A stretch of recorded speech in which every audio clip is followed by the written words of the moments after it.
Welcome back to Just Chattin', and this is the series of videos we do on Thursday and Sunday evenings just for our own entertainment.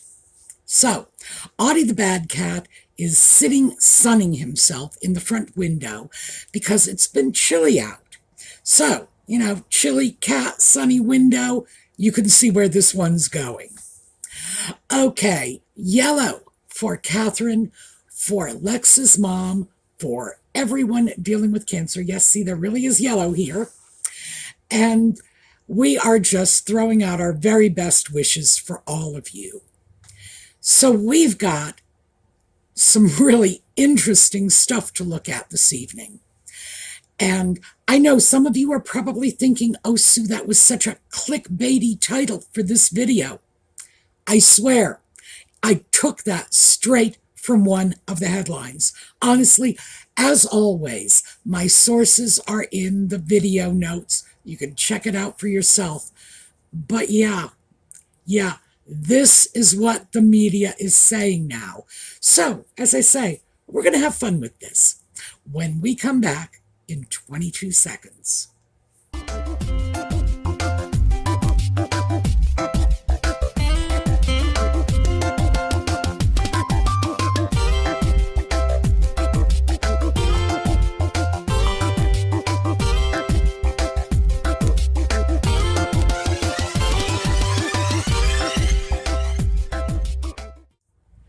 So the media is throwing around the word divorce left, right, and sideways these days.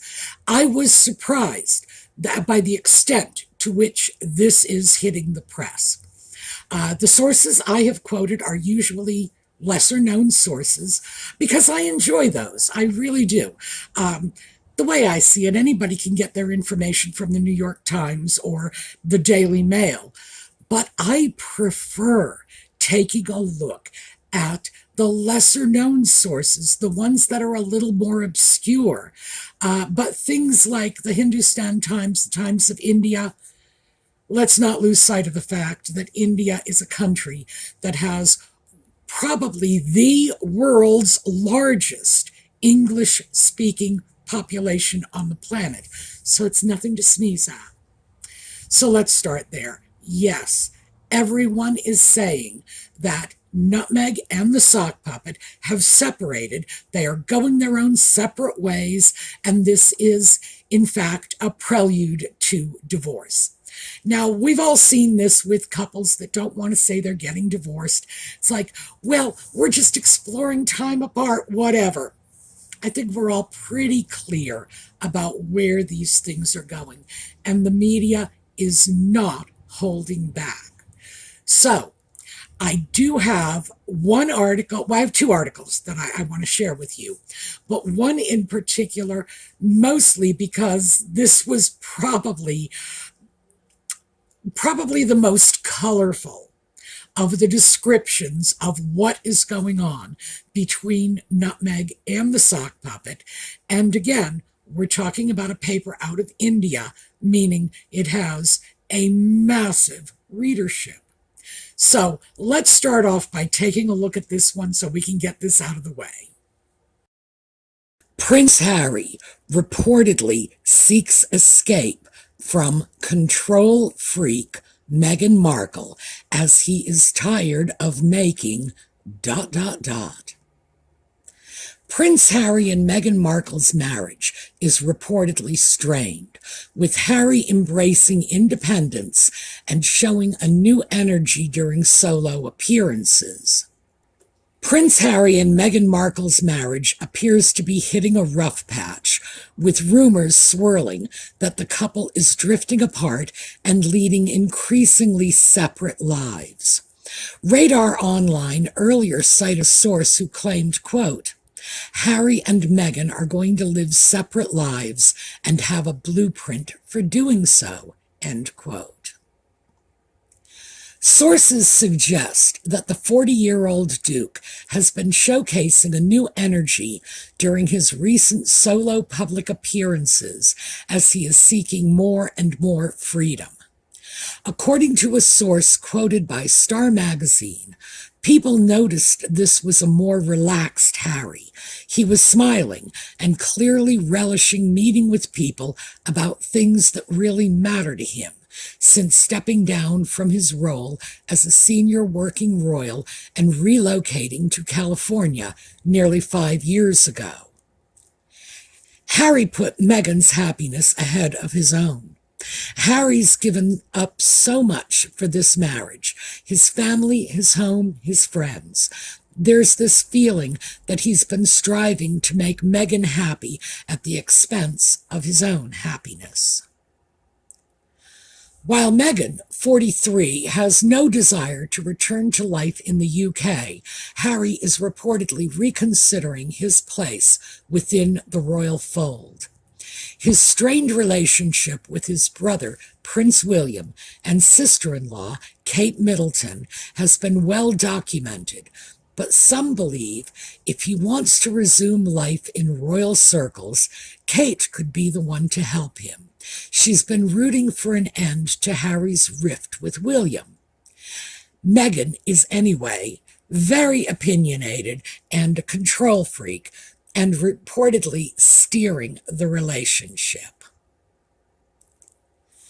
Now, with Meghan's Spotify contract ending and their charitable foundation's contributions in decline, plus her lifestyle brand, American Riviera Orchard, has yet to launch. They had such high hopes. Doors were opening for them in the beginning. Many believed Harry would do well to branch off on his own, the source told Star magazine. King Charles III's younger son now is savoring these times when he's by himself, but it could spell more trouble for his marriage.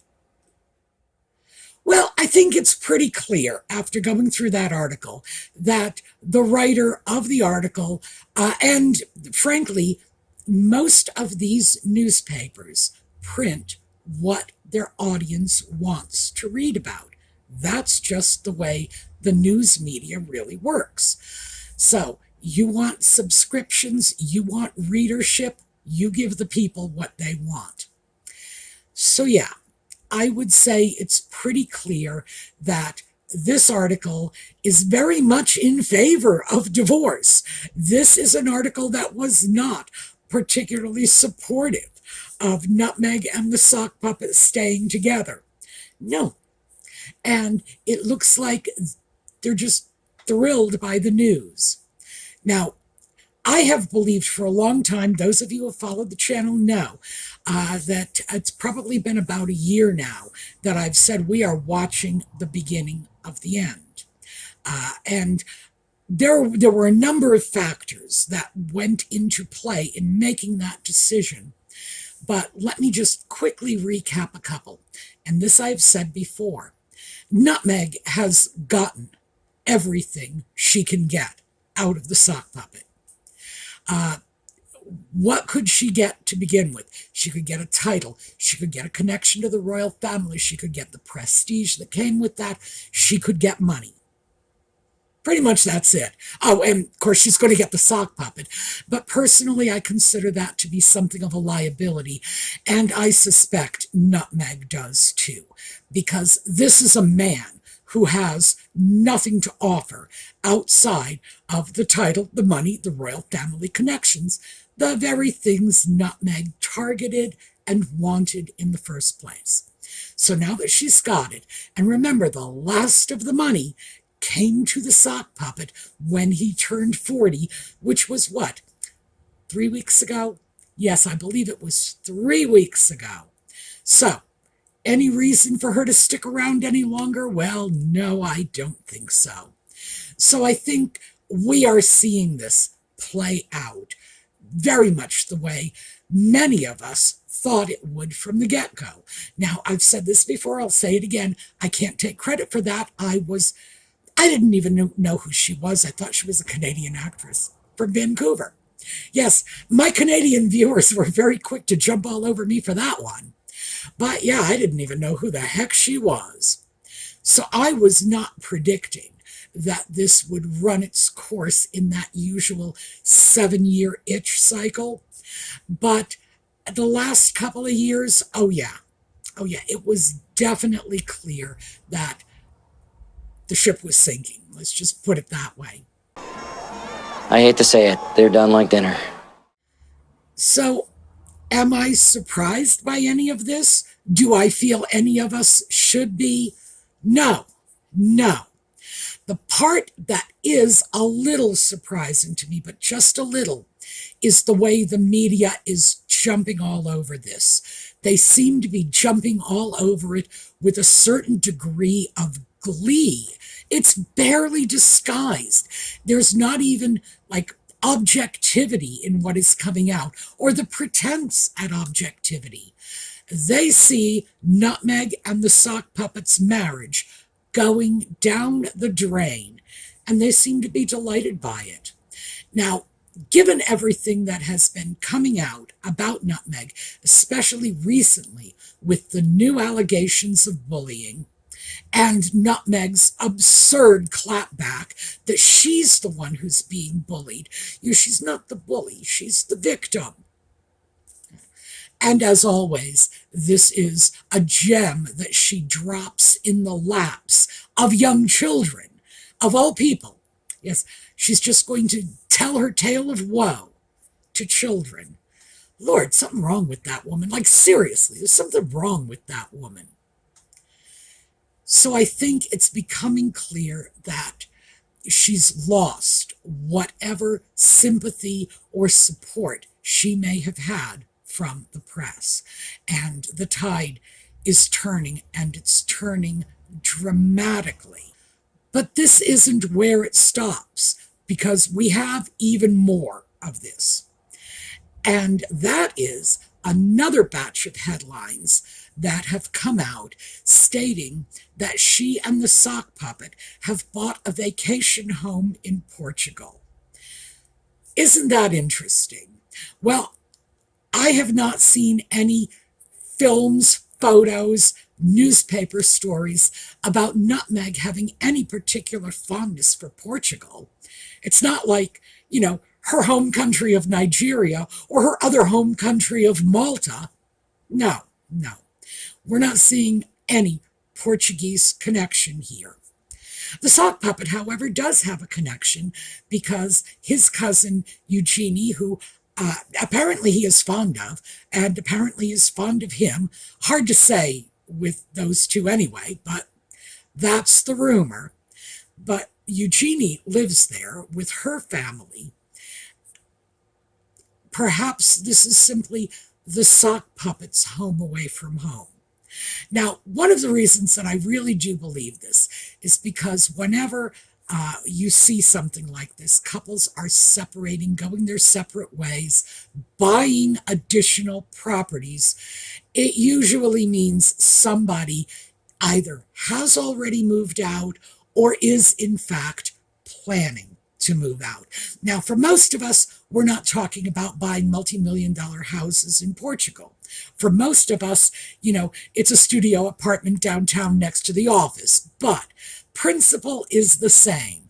So, do I think these events are connected? Oh yeah, I do.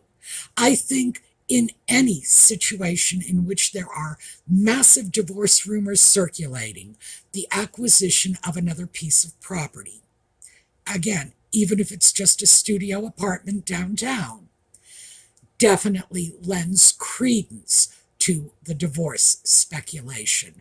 So if I had to make a guess, I would absolutely say, yeah, things are lining up. This is not exactly the way some members of the press are throwing it out there, which is Nutmeg and the Sock Puppet's vacation home. I think this is probably where the Sock Puppet is hoping to land, somewhat closer to the UK, because there has been massive speculation in the media up to this point that what he is hoping to do is re-entrench himself back in the bosom of his family with the love of his people You remember those people, the racists, the people who were desperate to burn a cross on his lawn because he married a woman of color. Those people. Yes, he expects to be welcomed back with open arms. Oh, good luck there. You know, I have a lot of respect for the British people. It goes back to the Second World War when they took a massive beating and simply got up out of bed and faced the day just as if, hey, we're Brits, life goes on. You can't fail to respect a people who do that. That was my father's generation. That was the generation of the war. But I also do not think these are people with limitless patience. I do not think these are people who are just looking for excuses to forgive those who have wronged them. No, no. I expect these are people who remember the late Queen, who remember Prince Philip, who remember the extent to which their final years were tainted by the sock puppet and his insane revelations, by Nutmeg and her allegations, none of which, by the way, have turned out to be true, and most of which those two themselves have backed away from. Yeah, you think forgiveness is around the corner? I don't know. Okay, we've got a lot of British viewers. Let me know in the comments. Are you anxious to forgive him and welcome him back? Because if I had to bet, I would bet on no, not even close. But this is his hope. He wants to go back home. He is tired of the wife. No one could blame him for that. But now he wants everything that he trashed and burned on his way out of the UK. So that's my take on this. I would love to know what you all think of it. So in addition to the divorce stuff and the they're buying a new home stuff, we had another interesting little story that cropped up. I found this interesting for a couple of reasons. First of all, it's old news. It's about the 2021 trip they made to that school in New York. And again, this is another short article. It runs maybe 4 minutes, I think. So I'm going to read you the article, and then we'll talk about it when you've had a chance to synthesize what's been said. Cushions, carpet, no negative comments. List of Meghan Harry's bizarre demands for 2021 school visit revealed. Prince Harry and Meghan Markle visited a low-income school in New York for their Netflix documentary and made several unusual requests, like new carpets and cushions for Meghan's aesthetic. Their team sought extensive control over media and consent forms to avoid any negative remarks. Only Meghan-friendly publications were allowed to cover the visit. Prince Harry and Meghan Markle made a trip to a low-income school in New York in 2021 for filming their Netflix documentary. This took place just 18 months after the couple stepped down from their royal duties in 2020. Now it has been revealed that they made a lengthy list of bizarre requests to the school so that everything went without a glitch, reported Daily Mail. Harry and Meghan suggested that the school brings cushions and a new carpet so that it suits Meghan's aesthetic.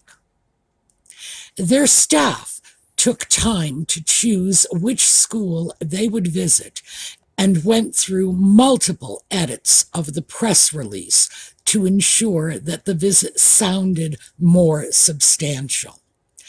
Archewell's staff also demanded that consent forms were signed to ensure that no negative comments were made publicly, both after the visit and in the future.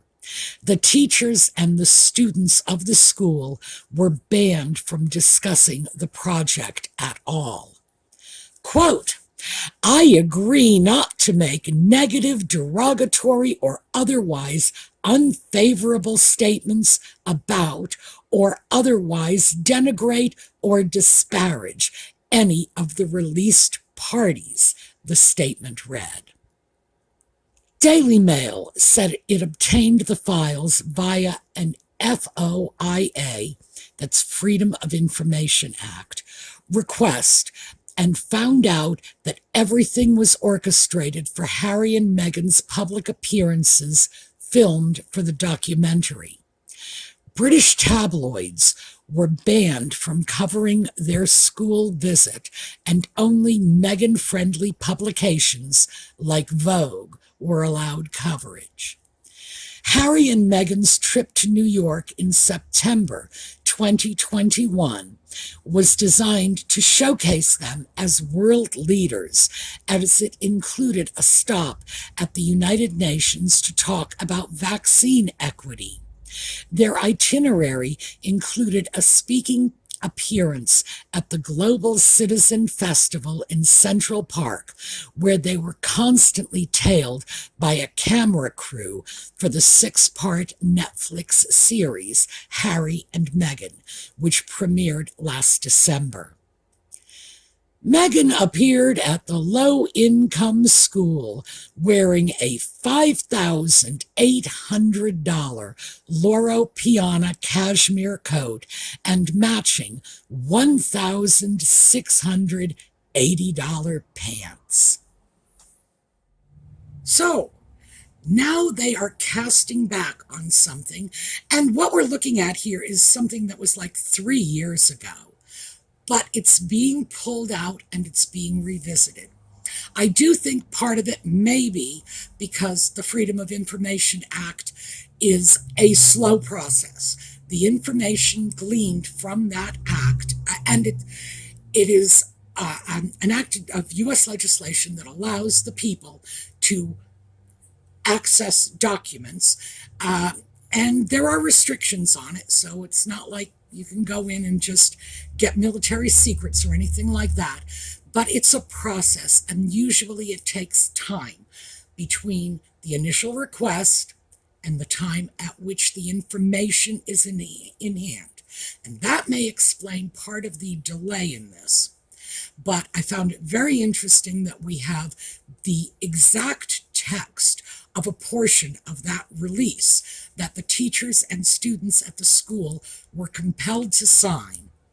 But I also find it interesting, the spin that was put on it.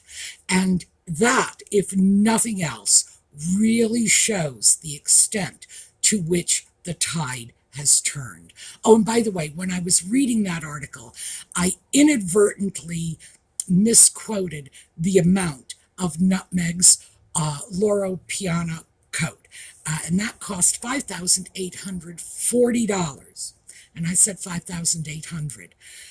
I guess at that point, what's $40 between friends? But they did make a point of informing us of exactly how much money that woman draped herself in to visit a low-income school, and I think the point was well taken by all of us.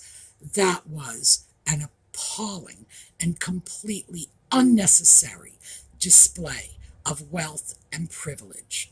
Now, I think many of us, and I know I would count myself among this group, many of us believe that Nutmeg's entire ill-fitting wardrobe was supplied to her as freebies by manufacturers who were hoping that she would display it and people would buy it. Although I have to say, that New York trip with her pants dragging in the gutters, that would not encourage me to buy anything. I can't say I would hold the manufacturers responsible for that, but it certainly didn't enhance the prestige of their clothing line. So there you go on that one. But I think what we can see from this is the extent to which the tide has turned. And yeah, when the media is openly throwing around talk of the divorce, when the media is digging back, 3 years to just pull out what had to be one of the more cringeworthy public spectacles Nutmeg and the Sock Puppet made of themselves, especially when everybody was still in lockdown and, come on. So, yeah, I think the media is starting to really have a free for all. So, is it over? Oh, I would say absolutely. I think we are well within, we're not even at the beginning of the end anymore. We are somewhere at maybe the middle of the end, moving toward the end of the end. But this is what is out there. Do I believe the divorce rumors are credible? Yes, I do. I do not think the media would be throwing so much of this out in front of us. They don't want to look like fools if there's nothing to it, after all, right? And if they're throwing this out to this extent, there probably is something to it. So I think what we can be looking forward to next is a period of polite separation that will undoubtedly end in divorce before too long. So, is it credible? Yeah, I think so. I definitely think so. Okay, that is what I have for you today. I thought this was just a very, very interesting, and to be perfectly honest, a delightful change in the media attitude, especially for those of us who have watched the media give Nutmeg and the Sock Puppet a free pass when they have lied again and again. Remember Tom Bradby and the Sock Puppet? And the Sock Puppet was saying, I never said they were racist. When did I ever say that? And Tom Bradby just sat there with his mouth hanging open. That's when we needed a real reporter to say, hold on, you idiot. Yes, you did. I think it looks like we're going to be getting some of that. And I, for one, am delighted because frankly, it's just a matter of principle. I don't like it when people will shamelessly lie to anyone about anything and no one will call them on it. So, looks like the tide's turned. All right, we're going to take a look at a slideshow on the way out. I think we're going to take a look at a slideshow for Catherine because we haven't looked at that for a while, and she is well on her way back into public life, which I know is bringing a lot of joy to the people of the UK. So, we'll take a look at a slideshow for Catherine. And I hope to see you all next time. In the meantime, have a terrific day.